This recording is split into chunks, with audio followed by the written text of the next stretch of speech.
Let's go through the free agency tracker here for the Dallas Cowboys and have a look at all these dudes. Four former first rounders. Let's knock off our re-signs real quick. We already talked about Osa. Big signing. I mean, that was the splash, and it really depends. If Osa can repeat what he did last season beside Micah Parsons, okay, I think that's a good signing. Glad he got his money. Ultimately, he would have gotten that, if maybe not a little bit more, from another team, regardless. So the Cowboys needed to lock him up.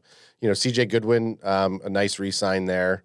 Just a special teams dude. But Brock Hoffman, we're all big Hoff guys as well. We love it. Our boy in the chat, Cowboys Up podcast, aka Big Fella, they had him on a show.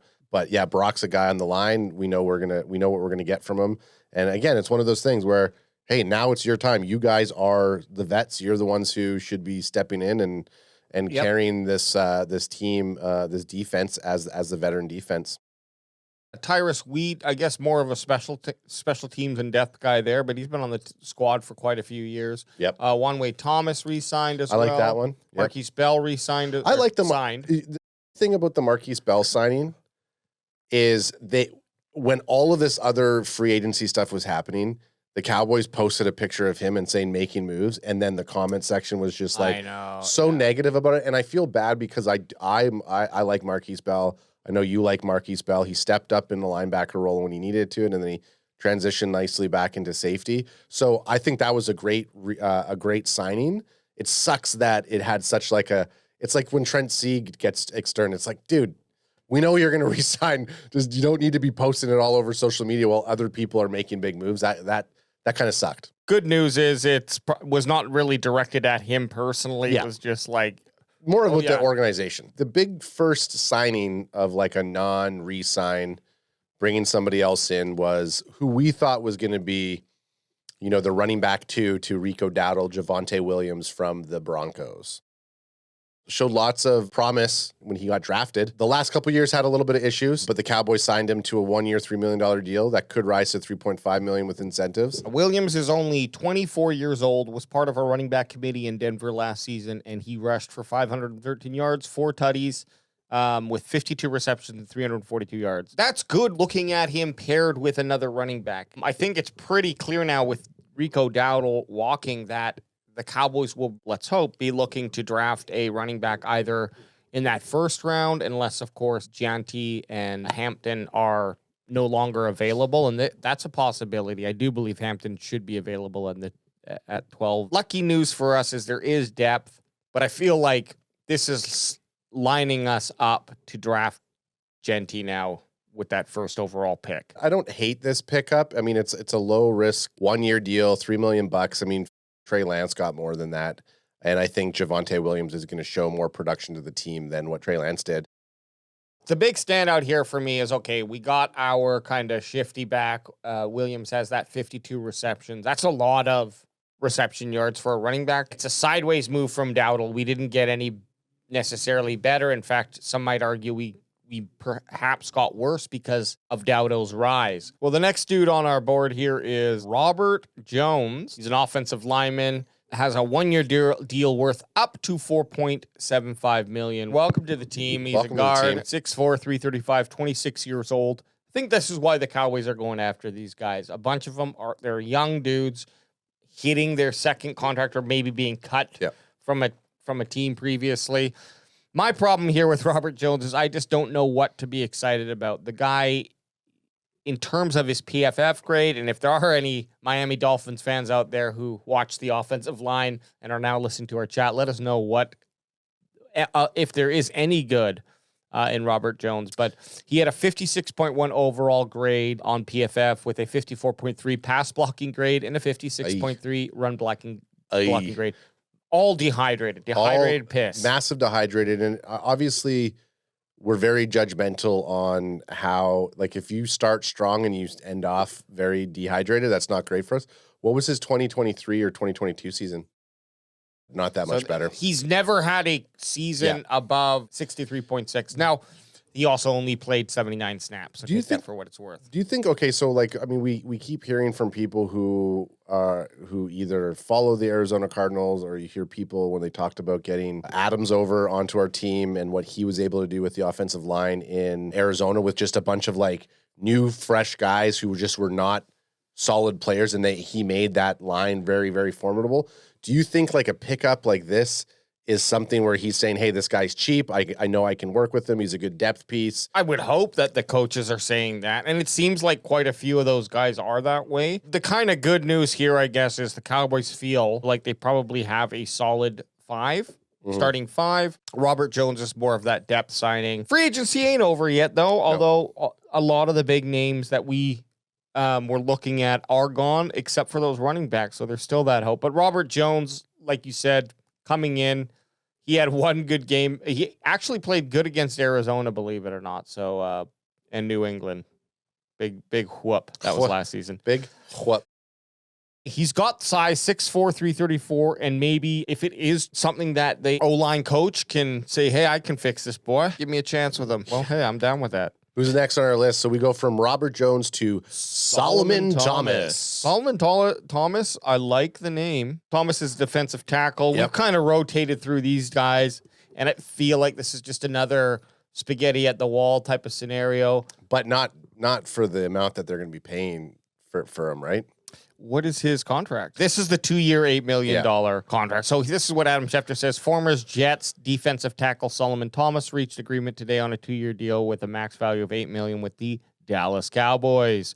Dallas is home for Thomas, and now he gets to go back to work. Yeah, so Aaron Whitecotton is the new Cowboys defensive line coach and comes to the team from just having worked with the Jets as well.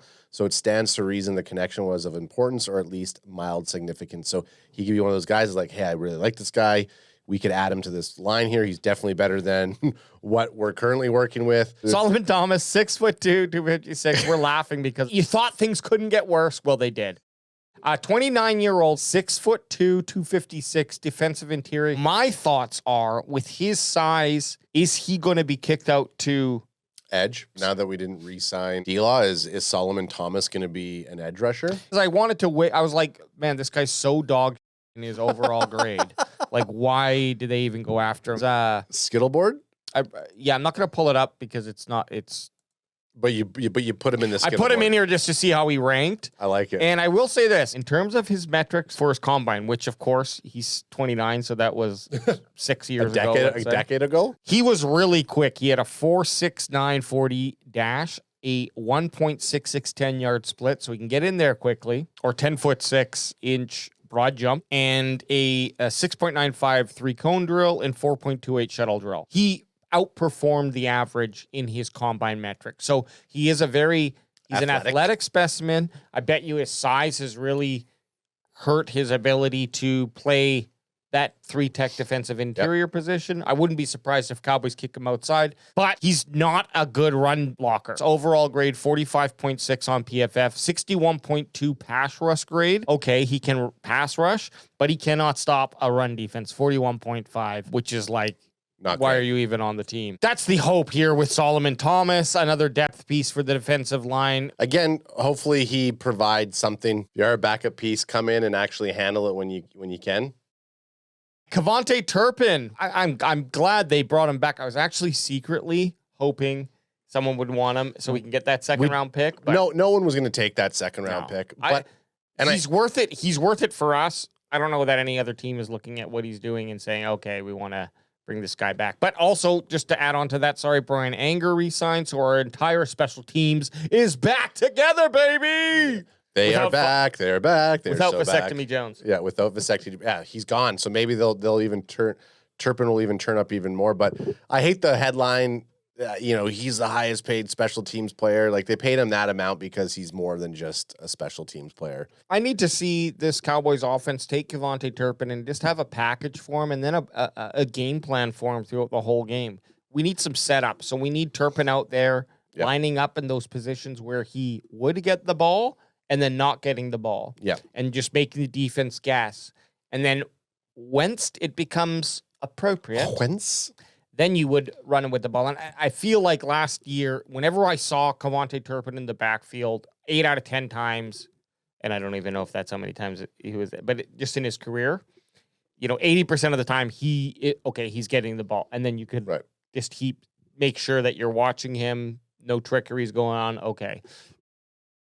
First round pick here, Payton Turner. Well, former first round pick, Payton Turner. Payton Turner signs a 1-year, $3 million deal with $2 million guaranteed. Payton Turner, interesting guy because he is, again, another young dude. Is a former Saints edge rusher. What exactly are the Cowboys getting in Turner? The Houston native, start for his hometown Cougars. Hey. Racking up Cougs. 5 sacks in just 8 games in the pandemic-shortened 2020 season. Oh, he's a pandy. He's a pando, eh?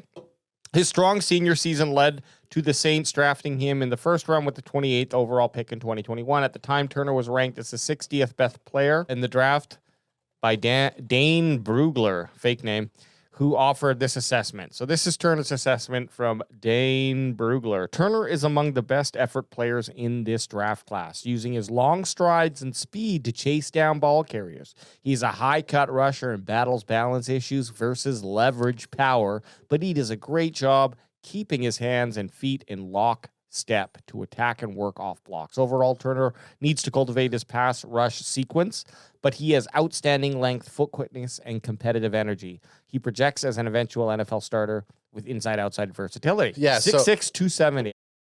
The line here next says, that sounds like the exact answer you get if you ask new Cowboys defensive coordinator Matt Eberflus to describe what he looks for in defensive ends. So Eberflus craves effort everywhere on defense and has developed a specific way to measure it in practice and during film session. He also prioritizes length and quickness on edges, which Turner, who played the last season at 6'6" and 270, has in spades, which might counter Solomon Jones 6'2", 250. Like Payton Turner towers over that guy. He has a 70.8 pass rush grade on PFF. That's the 39th ranked. So you look at Osa Odigizua, Micah Parsons, and then you add Payton Turner in here for the type of pass rush that they're going to do. I think now you have 3 people you definitely need to deal with. But you don't forget about Sammy Dubb and Marshawn Nealon. Yep. Both of those guys looked potentially promising. They have not been able to stay on the field. Maybe they don't throw him out there for run defense, or maybe Eberflus is going to actually have some stuff to help shore that up. He has physical traits. Pair anyone with Micah Parsons, I bet you they're going to play better. The next dude, Kaiir Elam. The new cornerback from the Buffalo Bills. So the Cowboys agreed to terms on their first trade of the 2025 offseason. So this was not a free agency pickup. So the Cowboys are sending a 2025 fifth-round pick, 170th overall, and a 2026 seventh-round pick. Surprised it wasn't a fourth-rounder, since the Cowboys like to give away all of their fourth-round picks, for the Buffalo Bills cornerback Kaiir Elam and a 2025 sixth-round pick. Elam, he's 24, spent the past 3 seasons in Buffalo, and he started 12 games for the Bills. In 2024, he played 13 games and started in 4, tallying 26 total tackles, 2 tackles for losses, and 2 pass deflections. His rookie season was the best of his NFL career statistically to this point, starting in 6 games and racking up 41 tackles, 6 pass deflections, and 3 interceptions. You see how I just kept it on point there? His first career interception came in Week 5 against the Pittsburgh Steelers, Steeltown, and his first career playoff interception came against the Miami Dolphins in the wild card round. Selected 23rd overall, so he's one of those former first-round picks that we were talking about earlier on the show. This made me kind of go, okay, 6'1", 191. His coverage is not very good, and that's what you want to see with a cornerback, obviously. However, overall 70.2 grade, 67.0 coverage grade in 2024. This is where I think things get interesting. A 76.6 pass rush grade and a 75.6 run defense grade. Typically, when we're looking at cornerbacks, we kind of don't care too much about that run stop. The guy's young, 23 years old. Yep. I do like this trade. The only thing I wonder about is, are there players available with that 5th-round pick in the cornerback or safety position? It really depends on how Elam comes to play with Cowboys. If he shows up and he balls out, could be a starter, could be a formidable rotational guy. It's not a high risk in terms of the contract. Okay, so Jack Sanborn. So this is a linebacker. This is the one that I was looking forward to for a couple of reasons. He's that classic kind of linebacker, downhill. Yeah, he's gonna tackle, has solid run defense, pretty dog in the pass grade, but he looks like your white collar linebacker, like Whoa. sorry, blue collar, not white collar. He's gonna hit you. He's coming from the Bears, which apparently, I mean, a lot of Chicago was surprised that they lost him because they seem to really like this guy. He's with Matt Eberflus knows him, so obviously he sees something in this guy. I believe he's from Wisconsin, and they're known to produce some sizable LBs. Looks like a linebacker, thick neck. Look at that fucking neck. You need a neck like that. Overall, 6'2", 235, almost bigger than Solomon Jones. Yeah. Totally. Young guy. At 24 years old. Yeah. This is the theme we're seeing. Young dudes who have high ceilings and did not come to play. It's all about the coaching. The Cowboys believe that their coaches are going to be able to take these guys and buff them up. Jack Sanborn's like Zoolander, but instead of like he can't turn left, he can't run backwards because of his fucking coverage grade is terrible. Exactly. Has no hip mobility. So his coverage grade is terrible, 45.1. However, everything else is relatively good. 70.5 run defense grade, 70.1 pass rush grade, 63.1 overall grade. Take away his coverage, he's actually does very good in stopping the pass rush and rushing the QB. Out of all the guys, this Jack Sanborn one is the one I have the most hope for. Yeah. Young, Dumb, and full of life. He fills that rush stop need. Another young hunk. That's a hunk for sure. Smoke One For You says, best pickup of the day was Jack Sanborn. I believe it or not, we were going to get him in the undrafted free agency, but he was snagged. And I see why he is a true baller. We also have our other linebacker we signed, Kenneth Murray Jr. I'm not a big fan of this pick. The Cowboys have agreed to terms to send a 6th-round pick to the Tennessee Titans for linebacker Kenneth Murray and a 7th-round pick. Former first-rounder, he played for the Chargers for 4 years, signed a 2-year deal with the Titans ahead of the 2024 season. In his first and only year with Tennessee, put together 95 tackles, 8 tackles for loss, interception, career high of 3.5 sacks. Team captain and started in all of those 14 games he played in. One of those guys, high potential, didn't do much in the last 4 years. He's still young enough that this can be adjusted, right? Get him into a good area with culture, have a seasoned defensive coordinator like Eberflus. Thank you. We're hopeful. We want these guys to do well. A nice thing about him is he started in 53 of the 59 games that he played in, so he's out there playing football. Played 14 games last season, so he missed a few of them.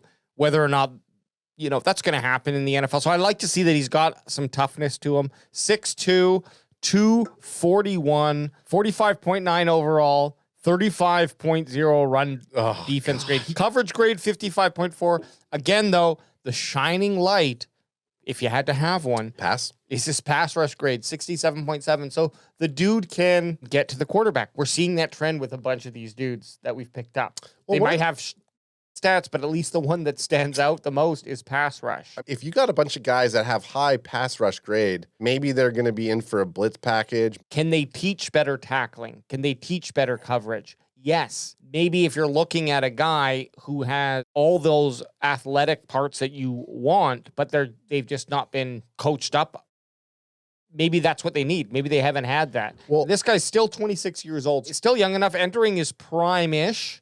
If he's going to have a prime, it's right now. But we are seeing this trend focusing heavily on pass rushing because they're going to let Micah Parsons go. They need to break. They need to shore up their pass rushers. It's either that or they are just building to say this guy has the athletic skills, and now we're going to teach them how to play football. Sure. We got a lot of guys who are like low floor, high ceiling. High ceiling. What's the potential of the staff being able to get all these guys football ready so that we have a quality enough football team week 1 that can continue to grow through 17? Is this year a year you're potentially going to see a lot of potential and a lot of exciting things, but end up with a worse record? If you look at what they've done here, you're getting guys who have already been in the NFL. So you already know that they're up to the NFL speed. Even though no other team wanted them, but no other team wanted them. When we rip on a guy like Kenneth Murray Jr., he could be better than some of these draft picks that you're picking up. They're going to be better than Clark. Damone Clark might be better this year with a new coach. When we look at what we got here, could we be worse than our record last year? I don't think we will, because I think we're gonna shore up our offense a bit more by having Dak Prescott play an entire season. We're gonna get a running back in the draft, fingers crossed. And we got CeeDee Lamb and Dak Prescott, who will be all through training camp together. No one's holding out. I think our offense is going to do better this year than we did last year. I do believe that. Defense-wise, when you look at the amount of players that we've lost, losing Jordan Lewis, that's not been great. That was tough.